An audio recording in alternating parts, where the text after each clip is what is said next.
Assalamualaikum warahmatullahi taala wabarakatuh. Di sini saya akan memaparkan tentang pembahasan mengenai pengertian media pendidikan Islam. Pengertian media pendidikan Islam. Kata media berasal dari bahasa Latin yaitu medius, yang secara harfiah berarti perantara atau pengantar. Perantara atau pengantar pesan atau pengirim kepada penerima pesan. Garlech dan Ali mengatakan bahwa media adalah dipahami secara garis besar adalah manusia, materi artian yang membangun kondisi yang membuat siswa mampu memperoleh pengetahuan atau keterampilan atau sikap. Dalam pengertian ini, guru, buku, teks, dan lingkungan sekolah merupakan media. Zakiyah Derajat menyebutkan pengertian alat pendidikan sama dengan media pendidikan, yaitu lebih bermakna sebagai sarana pendidikan. Oleh karena itu, media dapat diartikan sebagai perantara atau pengantar pesan dari pengirim ke penerima pesan. Media dapat berupa sesuatu bahan atau software dan alat, yaitu hardware. Dengan demikian, media pendidikan dan pengajaran ini terdiri atas manusia dan bukan manusia. Rasulullah SAW dalam proses pendidikan dan pengajarannya menggunakan kedua media ini. Media manusia adalah pribadi beliau sendiri. Media jari, lidah, tangan, dan hidung. Media bukan manusia mencakup langit, bumi, matahari, bulan, bangunan, emas, dan perak. Selanjutnya saya akan mungkin bertambah. Begitu juga sebaliknya jika suatu media berada pada hierarki paling rendah. Saharam juga melakukan pengelompokan media berdasarkan tingkat kerumitan dan besarnya biaya. Dalam hal ini, menurut Shahram, ada dua kelompok media, yaitu big media, rumit dan mahal, dan little media, sederhana dan murah. Lebih jauh lagi, ahli menyebut ada media massal, media kelompok, dan media individu yang didasarkan atas daya liput media. Geng sebagaimana dikutip kembali oleh Anderson, mengelompokkan media berdasarkan tingkat hierarki belajar yang dikembangkannya. Menurutnya ada 7 macam kelompok media, seperti benda untuk didemonstrasikan, komunikasi lisan, media cetak, gambar diam, gambar gerak, film bersuara, dan mesin belajar. Bergs mengklarifikasikan media menjadi 13 jenis berdasarkan kesesuaian rangsangan yang ditimbulkan media dengan karakteristik siswa. Ke-13 jenis media tersebut adalah objek benda nyata, model, suara langsung, rekaman audio, media cetak, pembelajaran, tape, program, papan tulis, media transparansi, film bingkai, film 16 mm, film rangkaian televisi, dan gambar grafis. Oke, sekian pemaparan dari saya tentang mengenai pengertian media pendidikan Islam dan klarifikasi media dalam pendidikan Islam. Selanjutnya akan dipaparkan oleh teman saya, yaitu Saudari Indah dan Saudari Dila. Bismillahirrahmanirrahim. Assalamualaikum warahmatullahi wabarakatuh. Saya Indayati Naslihah ingin menjelaskan mengenai macam-macam media pembelajaran yang diajarkan oleh Rasulullah SAW. Macam-macam media pembelajaran terbagi menjadi dua. Yang pertama yaitu media manusia, dan yang kedua media bukan manusia. Langsung saja, media manusia. Dalam proses pembelajaran dengan para sahabat, Rasulullah SAW menjadikan pribadinya sebagai media. Melalui ucapan, sifat, dan perilaku, para sahabat dapat memahami ajaran Islam dan mampu pula mengamalkannya dengan baik. Dalam hal ini, Rasulullah SAW mengajukan pertanyaan kepada sahabat, dan ketika diperlukan, beliau menggunakan organ tubuhnya sebagai media. Berdasarkan beberapa hadis yang dijelaskan oleh Rasulullah SAW, maka media-media manusia dalam pengajaran dapat dikemukakan. Yang pertama yaitu mengajukan pertanyaan. Menurut As-Suyuti, orang yang kurang memiliki harta ialah orang yang bangkrut. Maksud di sini bukanlah bangkrut yang sebenarnya, karena tidak berlangsung untuk selamanya. Keadaan itu akan berakhir ketika ia meninggal dunia. Yang benar-benar bangkrut adalah orang yang benar-benar celaka pahala kebaikannya diambil untuk membayar utangnya karena kejahatan yang ia lakukan. Setelah pahalanya habis, diambillah dosa-dosa yang dianiaya dan diberikan kepadanya. Selanjutnya ia dilemparkan ke dalam neraka. Dengan demikian lengkaplah penderitaannya. Dalam hadis terlihat bahwa Rasulullah memfungsikan dirinya sebagai mediator. Beliau ajukan pertanyaan kepada para sahabat. Beliau dengarkan jawaban mereka selanjutnya.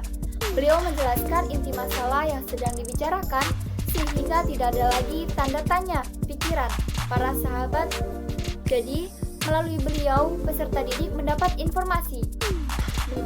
Demikian, itu adalah media pembelajaran.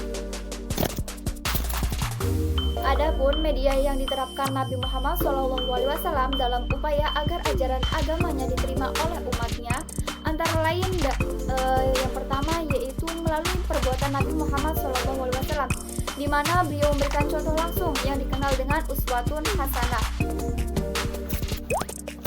yaitu contoh teladan yang baik. Dalam hal ini, Nabi sendiri telah banyak memberikan contoh, yaitu ketika mendirikan Masjid Quba di dekat Madinah, atau sewaktu membuat parit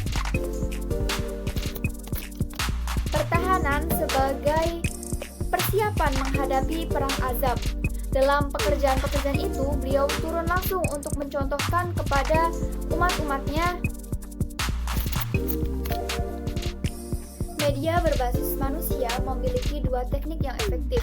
Yang pertama, rancangan yang berpusat pada masalah dan bertanya ala Sokrates. Yang kedua, ada media lidah dan jari. Dalam mendidik dan mengajarkan, anggota tubuh pendidik dapat dijadikan media agar peserta didik perhatiannya berpusat dan dapat memahami pelajaran dengan mudah. Yang ketiga, ada media tangan.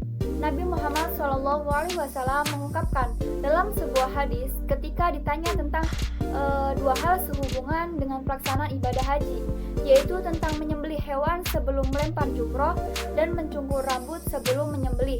Kedua pertanyaan itu secara berurutan tidak oleh Rasulullah dengan menggunakan isyarat tangan yang berarti tidak apa-apa atau tidak salah.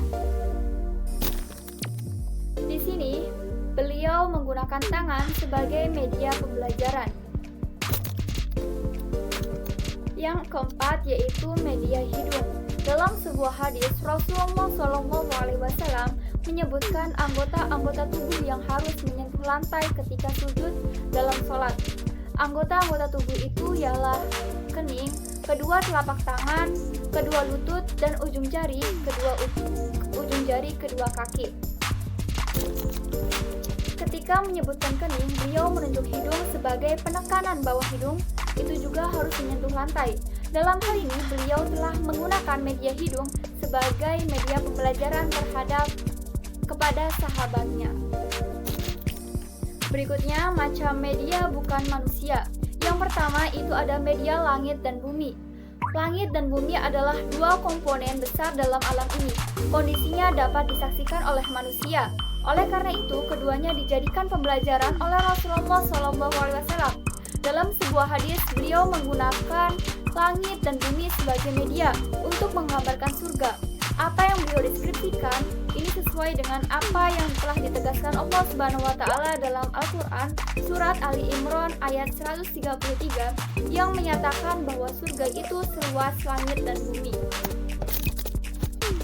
Lalu yang kedua, ada media matahari dan bulan. Matahari dan bulan adalah benda langit yang dapat disaksikan oleh manusia dengan jelas karena keduanya memiliki cahaya yang sangat terang. Rasulullah SAW menggunakan keduanya sebagai media pembelajaran. Ibnu Hajar menjelaskan bahwa Rasulullah SAW menegaskan bahwa peristiwa gerhana matahari dan bulan merupakan tanda-tanda kebesaran Allah Subhanahu wa taala yang dikirimkan untuk menakut-nakuti manusia. Tepat pada waktu terjadinya gerhana matahari, beliau menjadikannya sebagai media untuk menanamkan keimanan kepada para sahabat sekaligus membersihkan hatinya. Yang ketiga ada mimbar. Abdullah bin Umar radhiyallahu anhu meriwayatkan bahwa Rasulullah SAW bersabda, ketika berada di atas mimbar, beliau menyebutkan tentang sedekah dan masuk masalah tangan yang di atas lebih baik daripada tangan yang di bawah. Tangan yang di atas adalah orang yang memberi atau mengeluarkan sedekah, sedangkan yang di bawah ialah orang yang meminta. Hadis riwayat Al-Bukhari dan Muslim. Hadis tadi menginformasikan bahwa Rasulullah SAW mendidik para sahabat agar menjadi orang yang pemurah. Beliau memotivasi mereka untuk bersedekah dan menyampaikan materi tersebut. Beliau menggunakan mimbar sebagai media. Hal ini dilakukan agar sahabat dapat melihat dengan jelas, sehingga informasi yang disampaikan dapat diterima dengan baik. Yang terakhir itu ada sutra dan emas. Dalam sebuah hadis Rasulullah SAW menyebutkan dengan tegas bahwa sutra dan emas itu bukan pakaian kaum laki-laki. Beliau memegang kedua benda itu masing-masing, benda di tangan kanan dan di tangan kiri. Lalu menegaskan bahwa kedua barang itu diharamkan bagi umat laki-laki. Berarti bahwa Rasulullah telah menggunakan media barang sebenarnya untuk mempermudah para sahabat memahaminya. Sekian, terima kasih. Bismillahirrahmanirrahim. Saya di sini akan melanjutkan materi tentang fungsi media dalam pendidikan Islam. Diungkapkan bahwa penggunaan media pengajaran akan sangat membantu keefektifan proses pembelajaran dan penyampaian informasi atau pesan dan isi pelajaran pada saat itu. Kehadiran media dalam pembelajaran juga dapat membantu peningkatan pemahaman siswa, penyajian data atau informasi lebih menarik dan terpercaya, memudahkan penafsiran data, dan memadatkan informasi. Jadi, dalam hal ini dikatakan bahwa fungsi media adalah sebagai alat bantu dalam kegiatan belajar mengajar. Sadiman dan kawan-kawan menyampaikan fungsi media secara umum adalah sebagai berikut.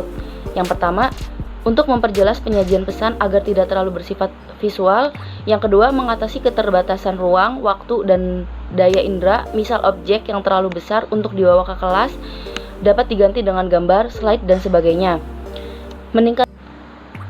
Yang ketiga, ada meningkatkan kegairahan belajar, memungkinkan siswa belajar sendiri berdasarkan minat dan kemampuannya, dan mengatasi sikap pasif siswa. Dan yang terakhir, ada memberikan rangsangan yang sama, dapat menyamakan pengalaman dan persepsi siswa terhadap isi pelajaran. Fungsi media, khususnya media visual, juga dikemukakan oleh Levy dan Lenz, seperti yang dikutip kembali oleh Arsyad bahwa media tersebut memiliki 4 fungsi, yaitu fungsi atensi, fungsi afektif, fungsi kognitif, dan fungsi kompensatoris. Yang pertama ada fungsi atensi. Media visual dapat menarik dan mengarahkan perhatian siswa untuk berkonsentrasi kepada isi pelajaran. Kemudian fungsi afektif dari media visual dapat diamati dari tingkat antusias siswa ketika belajar atau membaca teks bergambar. Fungsi kognitif media visual melalui gambar atau lambang visual dapat mempercepat pencapaian tujuan pembelajaran untuk memahami dan mengingat pesan atau informasi yang terkandung dalam gambar atau lambang visual tersebut. Kemudian yang terakhir ada fungsi kompensatoris. Media pembelajaran adalah memberikan konteks kepada siswa yang kemampuannya lemah dalam mengorganisasikan dan mengingat kembali informasi dalam teks. Dengan kata lain, bahwa media pembelajaran ini berfungsi untuk mengakomodasi siswa yang lemah dan lambat dalam menerima dan memahami isi pelajaran yang disajikan dalam bentuk teks atau disampaikan secara verbal. Penggunaan media dalam kegiatan belajar mengajar memiliki pengaruh yang besar terhadap alat-alat indera. Terhadap pemahaman isi pelajaran, secara nalar dapat dikemukakan bahwa dengan penggunaan media akan lebih menjamin terjadinya pemahaman yang lebih baik pada siswa. Peserta didik yang belajar lewat mendengarkan saja akan berbeda tingkat pemahamannya dan lamanya ingatan bertahan dibandingkan dengan murid yang belajar lewat melihat atau sekaligus mendengar dan melihat. Media pembelajaran juga mampu membangkitkan dan membawa murid ke dalam suasana rasa senang dan gembira, di mana ada keterlibatan emosional dan mental. Tentu hal ini berpengaruh terhadap semangat belajar mereka dan kondisi pembelajaran yang lebih hidup, yang nantinya bermuara kepada peningkatan pemahaman pembelajar terhadap materi ajar. Saya akan kembali memaparkan tentang mengenai klarifikasi media dalam pendidikan Islam. Dengan masuknya berbagai pengaruh ke dalam dunia pendidikan, misal teori atau konsep baru dan teknologi, media pendidikan atau pembelajaran mengalami perkembangan dan tampil dalam berbagai jenis dan format, dengan masing-masing ciri dan kemampuannya sendiri. Dari sinilah kemudian timbul usaha-usaha untuk melakukan klarifikasi atau pengelompokan media yang mengarah kepada pembuatan taksonomi media pendidikan atau pembelajaran. Usaha-usaha ke arah taksonomi media tersebut telah dilakukan oleh berbagai ahli. Rudy Betts sebagaimana dikutip kembali oleh Sadiman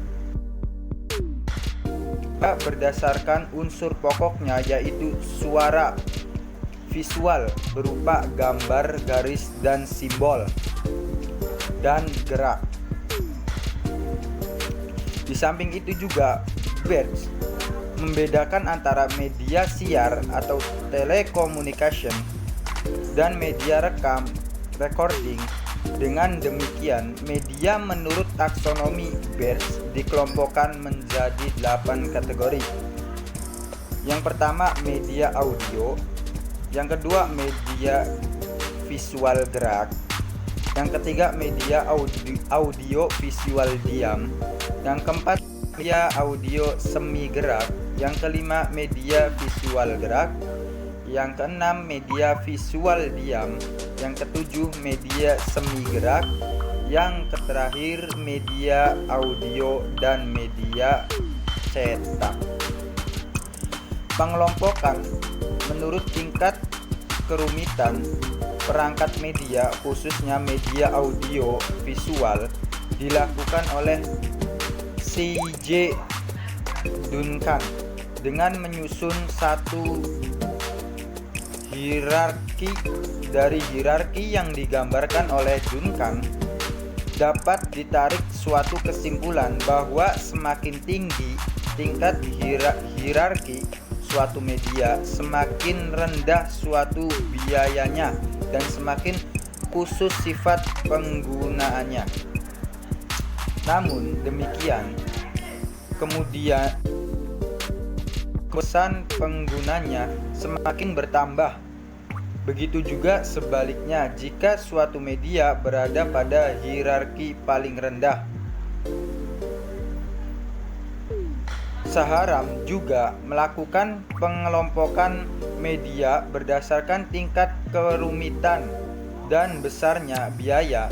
Dalam hal ini, menurut Shahram, ada dua kelompok media, yaitu big media, rumit dan mahal, dan little media, sederhana dan murah.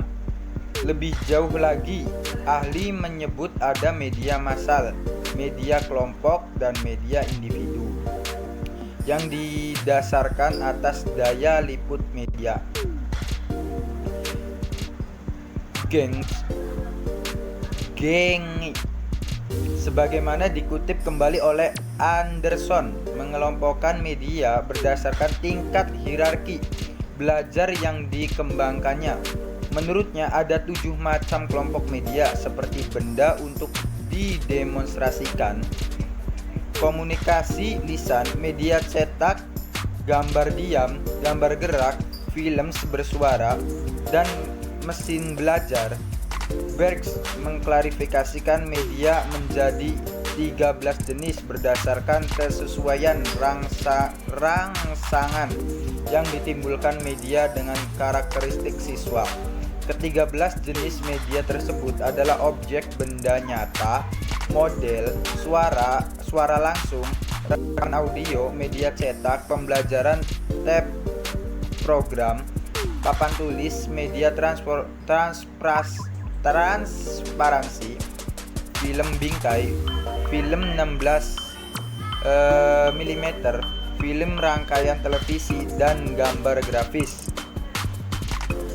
Oke, sekian pemaparan dari saya tentang mengenai pengertian media pendidikan Islam dan klarifikasi media dalam pendidikan Islam. Selanjutnya akan dipaparkan oleh teman saya, yaitu Saudari Indah dan Saudari Dila.